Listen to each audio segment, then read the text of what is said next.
214 square meter lot area na may 3 bedrooms, 2 toilet and bathroom and family area. Tara, silipin natin mga kabahay. Watch until the end para malaman natin ang price. Kasama naman natin si Engineer Rai para sa quick house tour. Ito pala ang kanilang 2 vehicle carport. Tara mga kabahay, pasok na tayo sa loob. Unang bubungad sa atin ang kanilang service area na pwede nating i-convert sa barbecue area. Sa pagpasok natin sa kanilang bahay ay bubungad naman ang kanilang living area na may high ceiling at konektado rin ito sa kanilang dining area. Punta naman tayo sa kanilang kusina na may hanging cabinet and countertop. Sa ground floor ay naglagay rin tayo dito ng toilet and bathroom. Syempre, para sa mas mabilis na access ng ating mga guests and primary users.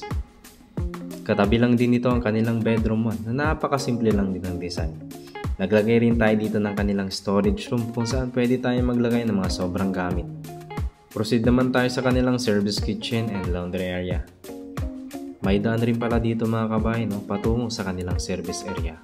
So tara mga kabahay, akyat naman tayo sa kanilang second floor.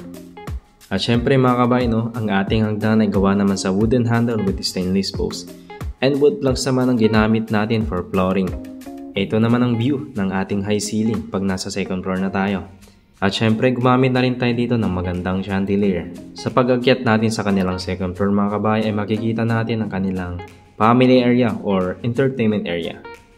Ang kagandahan niyan mga kabahay ay katabi lang din ito ang kanilang balcony. Na magandang place naman para mag-relax or magkape sa labas. So tara, punta naman tayo sa kanilang bedroom 2. Sa kanilang bedroom 2 ay napakasimple lang din ang design ng ginawa natin dito. Naglagay na rin tayo dito ng built-in closet para sa lagayan ng ating mga damit.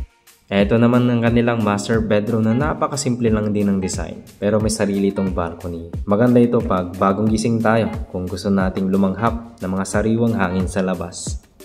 Sa master bedroom ay may walk-in closet na rin dito na konektado sa kanyang toilet and bathroom.